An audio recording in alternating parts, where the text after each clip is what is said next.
Is a cheeky monkey into your Dennis the Menace? Hello, good afternoon. You're watching CBBC1 with me and Foy, which means let's get the day off with an Elliot update. Took her for a walk this morning, sat down near the fountains. It was all very nice. And then she decided to leg it into the pond for the very first time. I'm like, Elliot, don't do that. I don't know if you can swim or not. Anyway, turns out she can swim, but her legs were so small she couldn't get back out. So I literally just had to roll my sleeves up and get in there and do it myself. There be your Elliot update. Now, what are you going to see on your telly this afternoon? Well, I've got a right lineup for you, because in a couple of minutes we've got a bit of karate with Skunk Fu. Also, our second trip to magic school for Sorcerer's Apprentice. I should be in that magic school because I've got a great trick. It's called the 52 card pickup. Now, just pick them up. 1, 2, 3. Do you know what it's like to have the Underpants King as your dad? The Underpants King is expanding, Squirt. A mum who models in the nude. What are you doing? Taylor, darling. Parents who kiss in public. Then you know what it's like to be mortified. This is not happening. Share the shame. It will be televisual magic. We need help. Mortified, weekdays at 4:30 on CBBC1.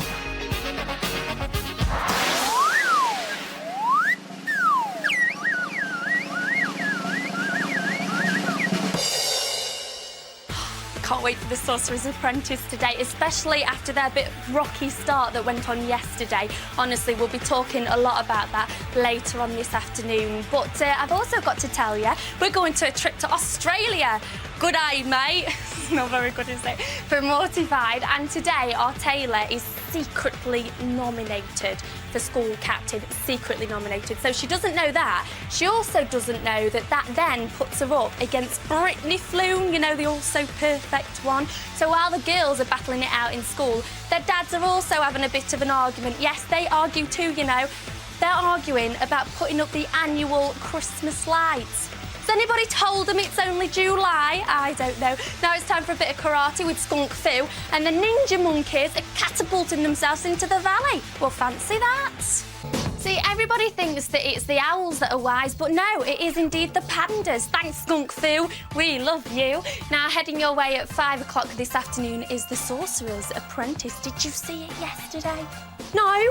Why? Well, if you didn't, I'll just remind you that 14 people are in the magic school. 7 boys, 7 girls, both battling it out to become the Sorcerer's Apprentice, because there can only be one. I sound like Raven. There can be only one winner. Now, it's quite tough, you know, and between me and you, I reckon that they thought it was going to be a bit of a piece of cake yesterday, but they were surprised when they got to the school. They donned their beautiful outfits and they had all distractions taken away. Yes, it's very strict in the magic school. So strict, they weren't allowed their mobile phones. Pretty. They can malfunction at any time. Good magicians fool their audience into believing that what they see is real, even when it's not. I think we'll handle these. I think we'll just put these... No! Could you please pass me the larger hammer?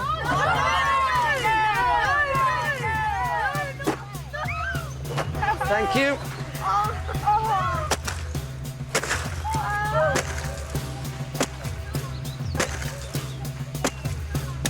Good.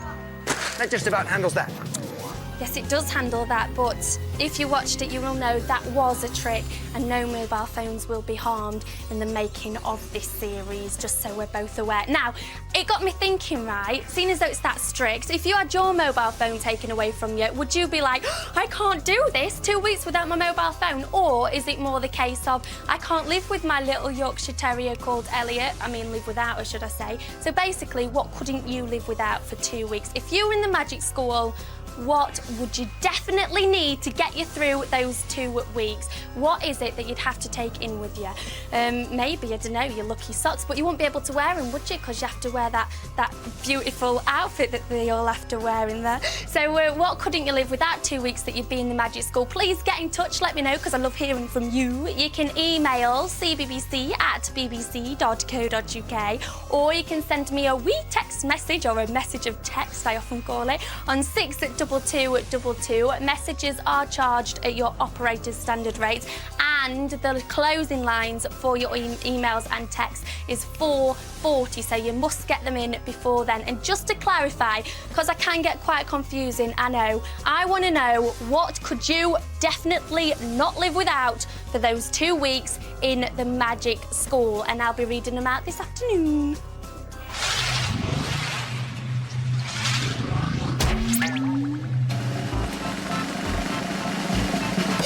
Deep in ancient England, a master magician seeks his apprentice. 14 chosen ones summoned to face the greatest challenge of their lives. Just 2 weeks to master magic, mystery, and mice. Who will conjure up success? And who will be eliminated? All will be revealed in The Sorcerer's Apprentice. Starts Monday at 5 on CBBC1. Taylor is up for school captain now and goes head-to-head with the perfect Brittany Floon. But now we can find out who will win and who will be left mortified. Now, what could you not live without if you could not take residence in, if you were living in the Magic School for 2 weeks? Well, George got in touch to say, and you know what? I couldn't live there without my football or my mobile phone. Cheating, George, you're only allowed one. Now, Emma got in touch to say she couldn't live without her magic hat. Me neither, keep them coming in. How do you beat a ninja? Monkey! Trick him! Kick him! No! Fart! SKUNKFU! Skunk-fu! Weekdays at 3:50 on CBBC1. Now, Laura got in touch to say, hey, Anne, I would need to take my dog, Teddy, into the Magic House because I love him so much. And if I couldn't take the dog, then I would have to take my favourite book. Well, Laura, I doubt you'll have time to read your favourite book because there's lots to keep you busy in that school, isn't it? To make you feel quite nervous. They are under a lot of pressure, and obviously not being able to take their home comfort, they're feeling it, especially Rebecca. She struggled a little bit yesterday. Now, somebody who knows Rebecca more than probably anybody else on this planet is her mum, and guess what? I got her on the phone now just for you. It's Alison. Hello, Rebecca's mum. Hi, Anne.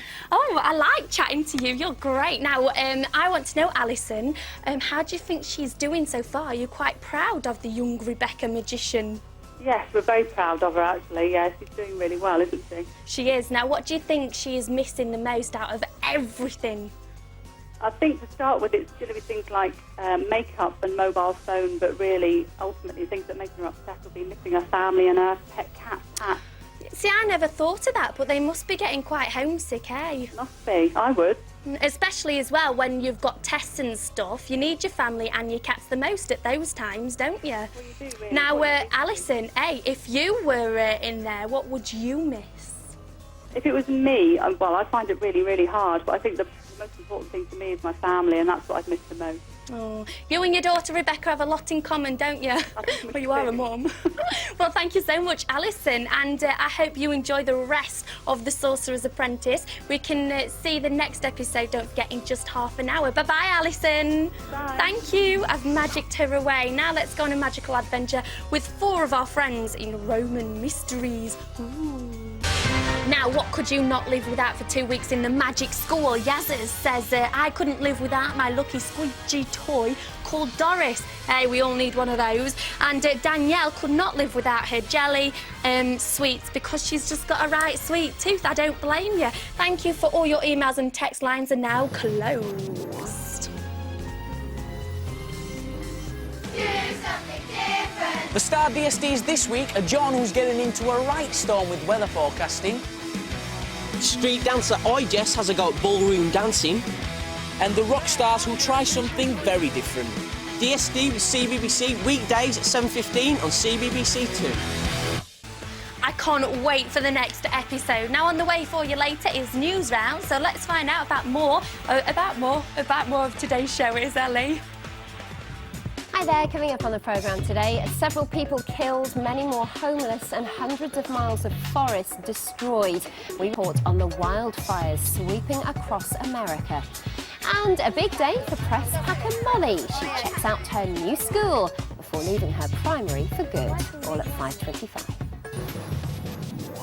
See you later, Ellie. Did you find out more? I did. Now on the way for you is Sorcerer's Apprentice, and the young magicians are mastering the art of disappearing and reappearing. I can already do that. Now you see me, and now you don't. We swore an oath that we would beat the girls. An actual oath. Has that left you wanting more? If so, you can see the Sorcerer's Apprentice Extra at 8 a.m. tomorrow morning on CBBC2. Now it's time for the headlines from Newsround. The kind of apprentice that I'm looking for, somebody that is dedicated. Well, he's in big trouble. Somebody that seeks to be skillful. Somebody that aims for perfection. I'm really scared that I'm going to mess up. Who's got what it takes? I'm not here just to play, I'm here to win. And who's too cool for magic school? I'm not amused. With an eviction on Friday, all will be revealed in The Sorcerer's Apprentice. Weekdays at 5 on CBBC1. And don't forget, you can get some Sorcerer's Apprentice extra. We all want a bit of that, don't we? CBBC2 tomorrow at 8 o'clock. What are you doing now? Fancy coming to my place? Because look, Raven is on the CBBC channel. So hopefully I'll see you there. Bye-bye, love. Bye-bye.